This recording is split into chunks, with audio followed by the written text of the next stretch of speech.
आप सभी को प्रभु यीशु मसीह के नाम में आप सभी को जय मसीह की।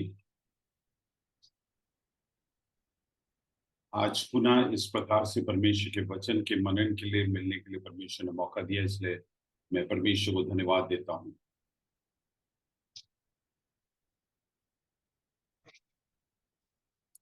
हम परमेश्वर की उपस्थिति में परमेश्वर के वचन से मनन कर रहे हैं और बड़े प्रार्थना के साथ रहे हैं कि परमेश्वर हमसे बातचीत करें। हम जो सीख रहे हैं वो है परमेश्वर के परिवार अर्थात फैमिली ऑफ गॉड के बारे में।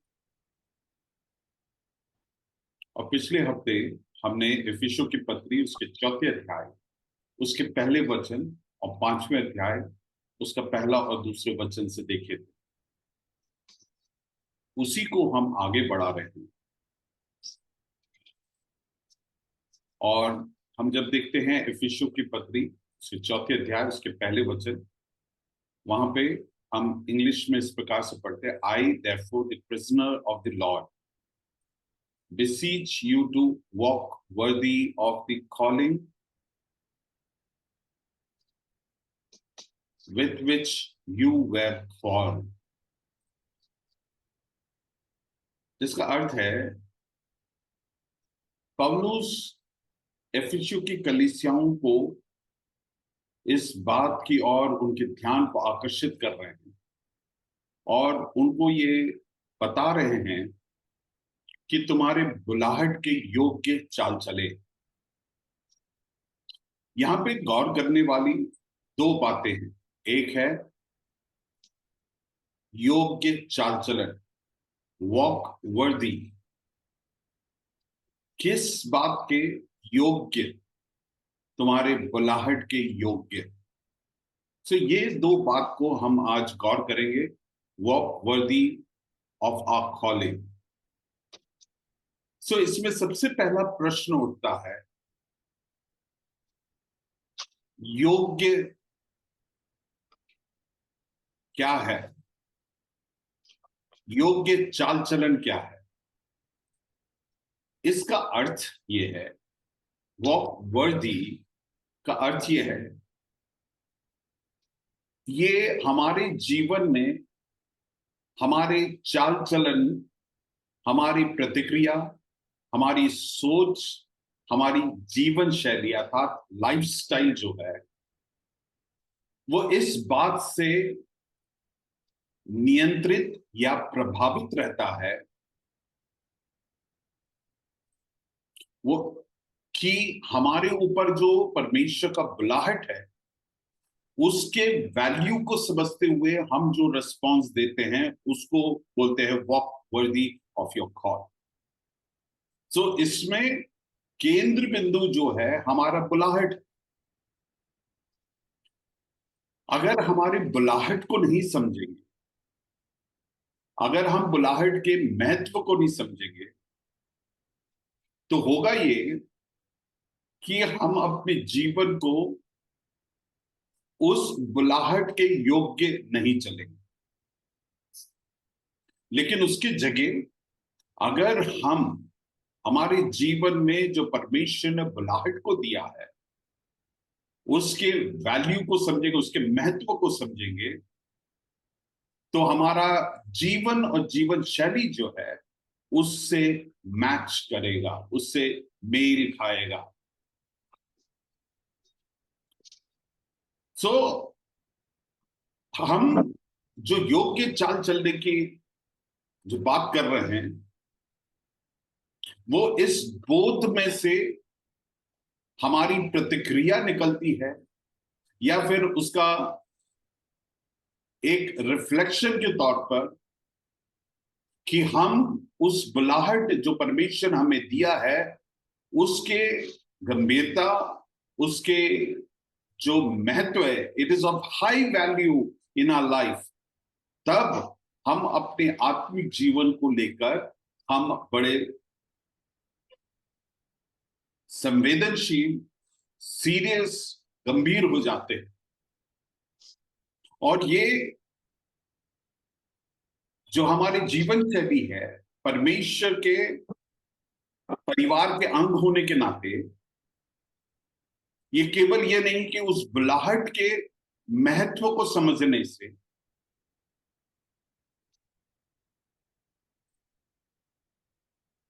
पर इस बात से भी प्रभावित होता है हमारा परमेश्वर के प्रति जो प्रेम है।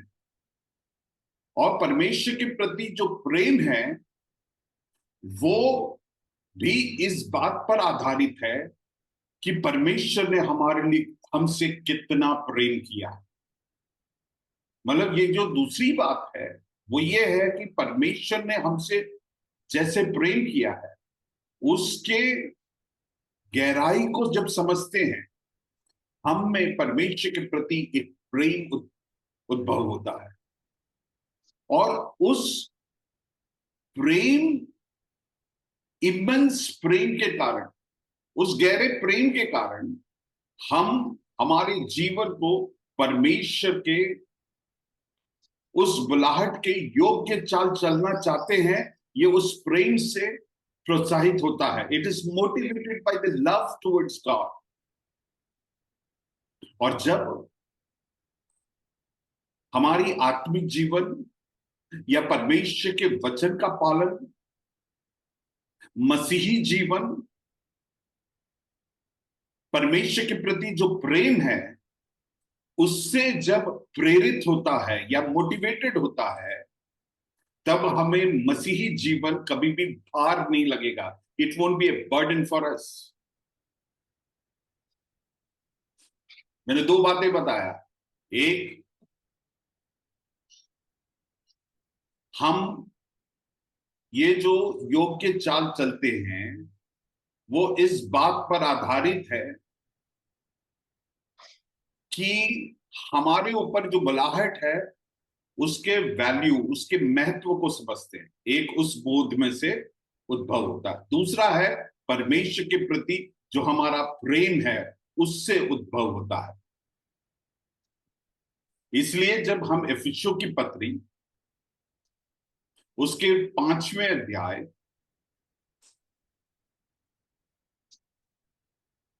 उसका पहला वचन, उसमें लिखा है therefore be imitators of God as dear children।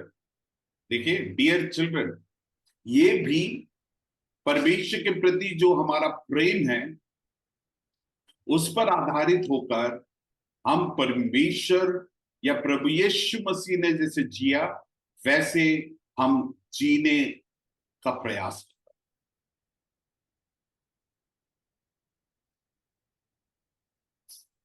So dear children मतलब क्या है?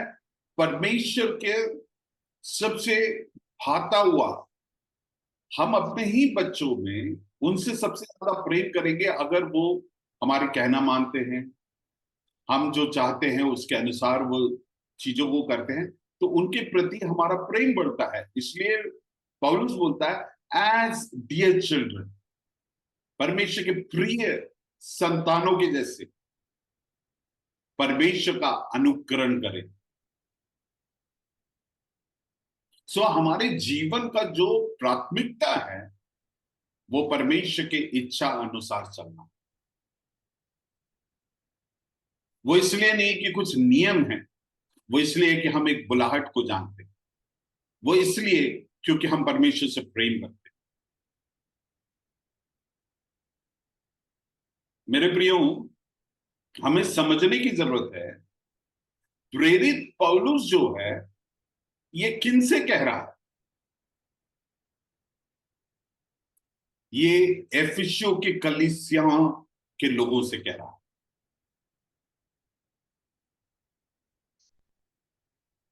और हम में से ज्यादातर लोग जानते हैं कि एफिसस नामक ये जो शहर था, या फिर उस शहर के निवासी जो थे, आज ये जो कलीसिया के लोग हैं वो इसी शहर के निवासी थे। और इस शहर का जो वातावरण था वो पापमय था, व्यभिचार में लोग जीते थे, हिंसा हिंसात्मक लोग थे, क्रिमिनल्स थे, मूर्ति पूजा और तमाम हर एक गलत कामों में लगे रहते। परमेश्वर ने ये जो आज कलीसिया के लोग हैं, उन्हें इन्हीं लोगों के बीच में से निकाला है। और परमेश्वर कह रहा है, तुम इन लोगों के बीच में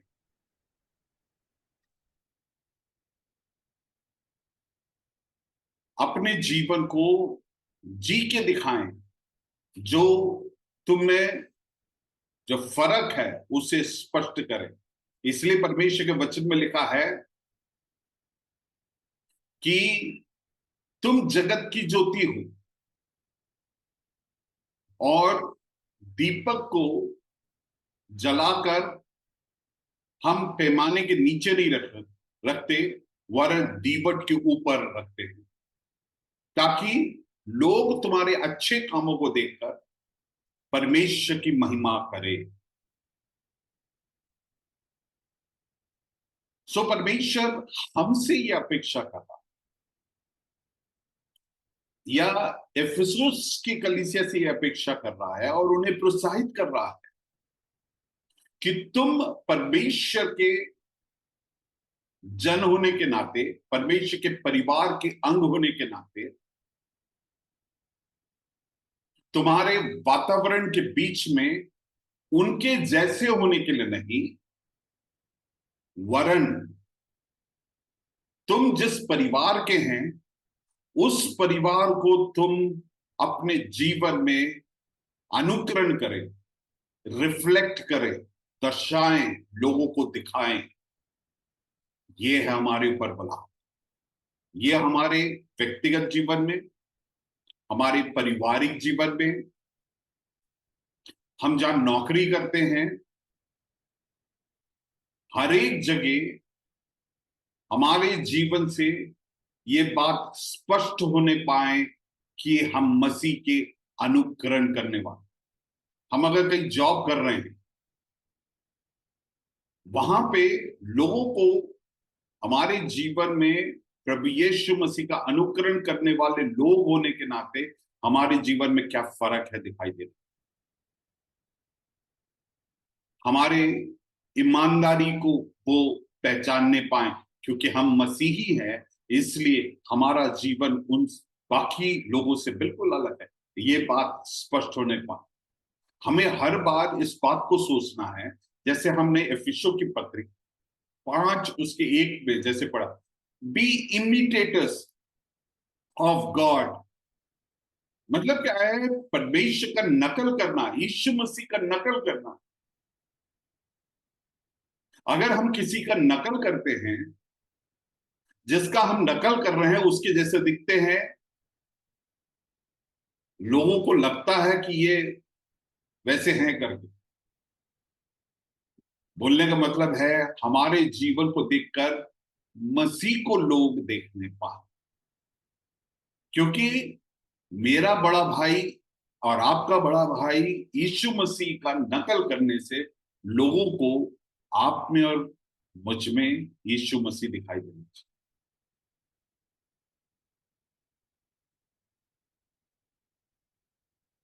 लेकिन ये सही बात है, हम सबके जीवन में कई बार उतार चढ़ाव आएंगे, गलतियां होती है, लेकिन परमेश्वर के जन होने के नाते हमारे जीवन में हम जैसे पहले चलते थे वैसे नहीं, लेकिन हम परमेश्वर के उस बुलाहट के योग्य चाल चलते। हमारे जीवन में सीजन्स आते हैं उतार चढ़ाव का, गलतियां होने का, लेकिन हम उसे एंजॉय नहीं करते, हम सब जानते हैं। जब हम परमेश्वर से प्रेम करते हैं और हमारे ऊपर जो बुलाहट है उसके महत्व को सही रीति से जब पहचानते हैं, हमारा जीवन और जीवन शैली बदलता है। रोमियो की पत्री 2 उसके 7 में हम पढ़ते हैं, eternal life to those who by patient continuance in doing good, seeking for glory, honor and immortality. अनंत जीवन उनके लिए है जो लगातार अच्छे कामों के धुन में लगे रहते हैं, ताकि उन्हें महिमा, आदर और अनंत जीवन मिले। तो इसमें अगर अंग्रेजी में पढ़ते, continuing in doing good, seek for glory, तो इसका अर्थ यह है, डूइंग या करना, उसका अर्थ यह है कि उसके लिए लेबर करना, मेहनत करना। कब तक मेहनत करना? जब तक थक नहीं जाते। ये सही बात है, हम सबके जीवन में पवित्र आत्मा हमें सहायता करता है कि हम पवित्र जीवन जिए, लेकिन उसके लिए हमारा भी किरदार यह है, क्योंकि हमारे ऊपर ये बुलाहट है, क्योंकि हम परमेश्वर से बहुत प्रेम करते हैं, उस कारणवश हम अपने जीवन में ऐसा कुछ भी नहीं करना चाहते हैं जो परमेश्वर के इच्छा के विरुद्ध में। उसके लिए हम लेबर करते हैं, स्ट्राइव करते हैं, बहुत मेहनत करते हैं। और इसके लिए अच्छे काम या गुड के लिए जो शब्द यूनानी भाषा में इस्तेमाल हुआ है, उसका अर्थ है विच इज मॉरली अपराइट, नैतिक रीति से सबसे उचित। हमारे जीवन में हर एक काम में हमें ये सुनिश्चित करना है कि वो नैतिक तौर से सबसे उचित हो। हम कई बार हमारे चारों तरफ देखते हैं, सब जो करते हैं वो करने की प्रयास करते हैं। जब सब कर सकते तो हम क्यों नहीं कर सकते? हम वो, लेकिन वो नहीं है एक परमेश्वर के परिवार के अंग होने के नाते हमारा निर्णय लेने का आधार। हमारा निर्णय लेने का आधार है परमेश्वर के वचन के आधार पर। हमारा जो नींव है, फाउंडेशन है, वो परमेश्वर का वचन है, और परमेश्वर के वचन के आधार पर नैतिक रीति से सबसे उचित, सर्वश्रेष्ठ, बिल्कुल, वचन जो कहती है बिल्कुल हूबहू, बिना कोई मिलावट के, बिना कोई समझौता के, हम जो परमेश्वर के वचन में लिखा है उसको पूर्णता करना हमारे जीवन में सबसे बड़ी महत्वपूर्ण हमारा लक्ष्य बनना चाहिए।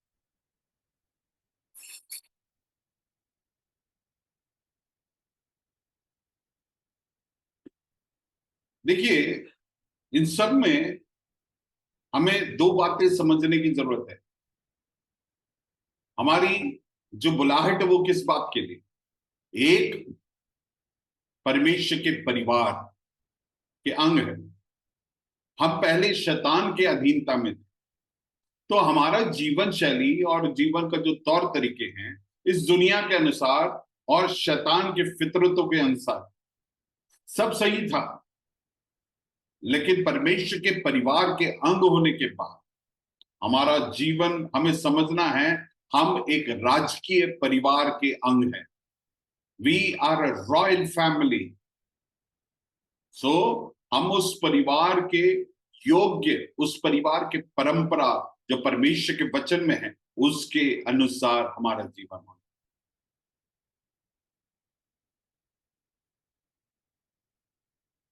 दूसरा,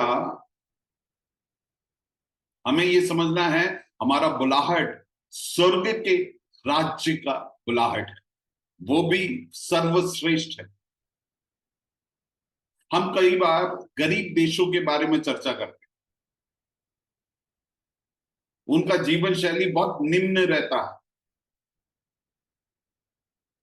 लेकिन जो आर्थिक रीति से संपन्न देश होते हैं, वहां के लोगों का जीवन शैली बहुत उच्च कोटि का रहता है, प्राय। ये नहीं बोल रहे हैं कि सबका।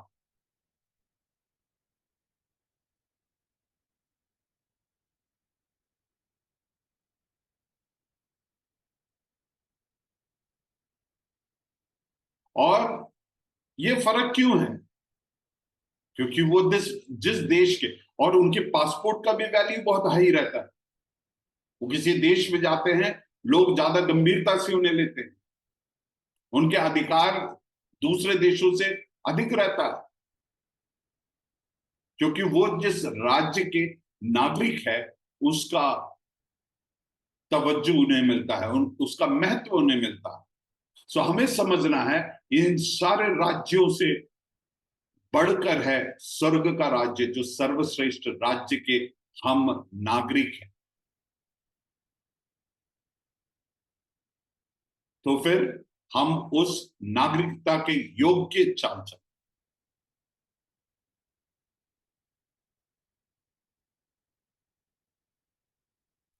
मैं एक वचन आपके लिए पढ़ना चाहता हूं, जो फिलिपियों की पत्री तीसरे अध्याय उसके 13वें वचन में है। फिलिपियों की पत्री तीसरे अध्याय उसका 13वां वचन। वहां पे लिखा है, हे भाइयों, मैं यह नहीं सोचता कि मैं उसे पा चुका हूं, पर बातें जो बीत गई है उसे पीछे छोड़कर उस लक्ष्य तक पहुंचने के लिए मैं संघर्ष करता रहता हूं। Brethren, I do not count myself to have apprehended, but one thing I do, forgetting those things which are behind, जो पीछे की बातें हैं उसको भूलकर, and reaching forward to those things which are ahead, जो आगे है उसकी ओर मैं संघर्ष करता। 14 वचन कहता है, I press towards the goal for the prize of the upward call of God.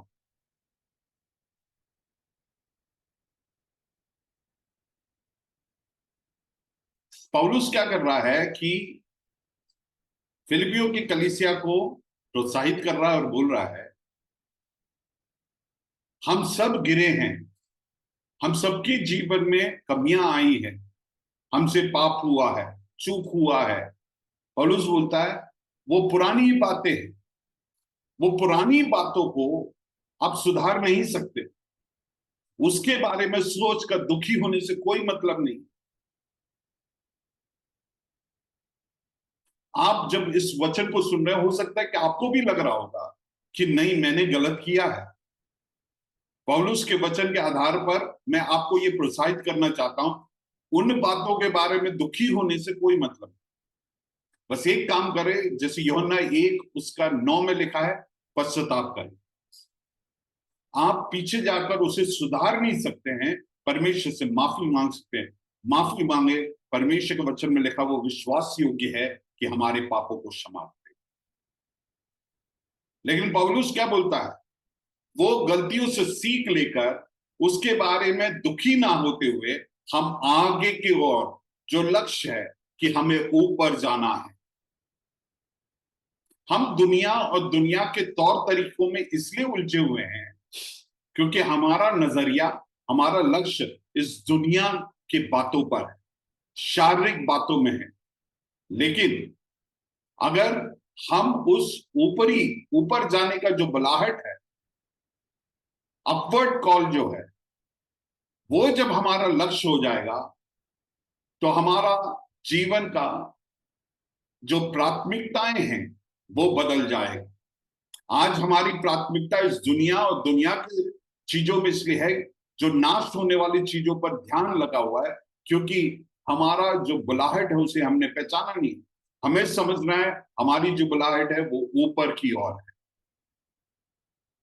और पौलुस बोलता है, लगातार, निरंतर हम इस और लक्ष्य press towards the upward call, मतलब उसके लिए आप और हमें पूर्ण रीति से जद्दोजहद करते हुए आगे की ओर, कल अगला क्षण, कल के लिए, आने वाले दिनों में मैं इस बात के लिए मेरे जीवन के लक्ष्य को बदलूंगा कि परमेश्वर का वो ऊपर की ओर का जो बुलाहट है उसे पूरा करना, क्योंकि परमेश्वर के राज्य में प्रवेश करने के लिए हमें बुलाया है। हमें परमेश्वर के संतान अकेले नहीं, उस राजा के संतान होने के लिए बुलाया गया। और इसलिए पहला थिस्सलुनीसियों 2:12 में लिखा है, we exhort each one of you and encourage you and charge you to walk in a manner worthy of God who calls you into his own kingdom and glory। परमेश्वर ने अपने राज्य में और महिमा में हमें बुलाया है, इसलिए मैं प्रोत्साहित करता हूं कि योग्य चाल चले। क्यों योग्य चाल चलना है? क्योंकि हमें समझना है हम अब उस राज्य के संतान हैं। हम उस राजा के बेटे और बेटी हैं। उस योग्यता को, उस बुलाहट को समझते हुए हम अपने जीवन को जिए।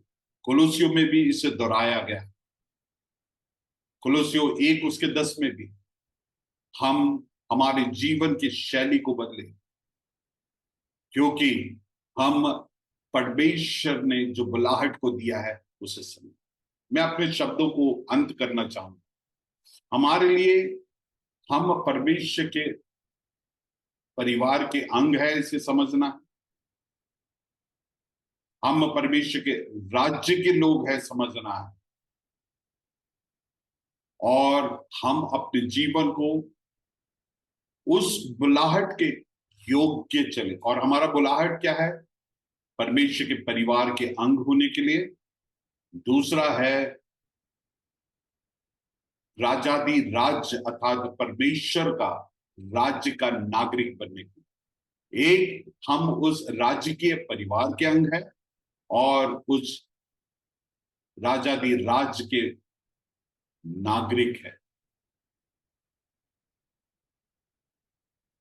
इस महिमामय तेजस्वी राज्य के लोग होने के नाते हम अपने जीवन को उसके योग्य चले।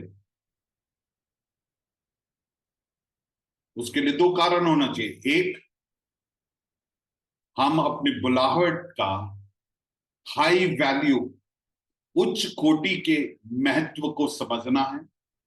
जब वो समझ लेंगे तो हम ऊपर की ओर हमारा लक्ष्य बदलेगा। दूसरा, हम ये योग्य चाल चलने के लिए हमारे लिए प्रेरक होना चाहिए परमेश्वर के प्रति हमारा प्रेम।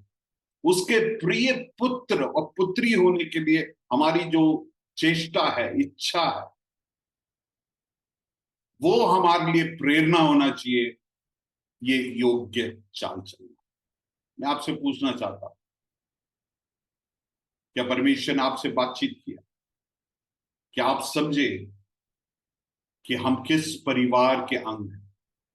हम साधारण लोग नहीं हैं, हम उस राजादी राजा के बेटे और बेटी हैं। हमारा हर एक बात उसके अनुसार बदलना है। जैसे एफिसियों की कलीसिया से बोला, सही बात है कि तुम्हारा वातावरण अनुकूल नहीं है, लेकिन ये समझे कि आप कौन है और उस जानकारी के आधार पे आपका और मेरा जीवन बदला। परमेश्वर के प्रति जो प्रेम है उसके आधार पर हमारा और आपका जीवन बदला। और उसके लिए परमेश्वर का वचन और परमेश्वर का आत्मा हमारे जीवन में निरंतर कार्य। बोल दे कि आपके जीवन में परमेश्वर के इच्छा के अनुसार, उस बुलाहट के अनुसार योग्य चाल चलना, लगातार चलने के लिए आप और हम एक निर्णय लेने पाए, ताकि जब प्रभु यीशु मसीह लौट के आएगा हम उसके साथ पाए जाएं, ताकि हमारे जीवन को देखकर लोग परमेश्वर को महिमा देने पाए, ताकि हमारे जीवन को देखकर लोग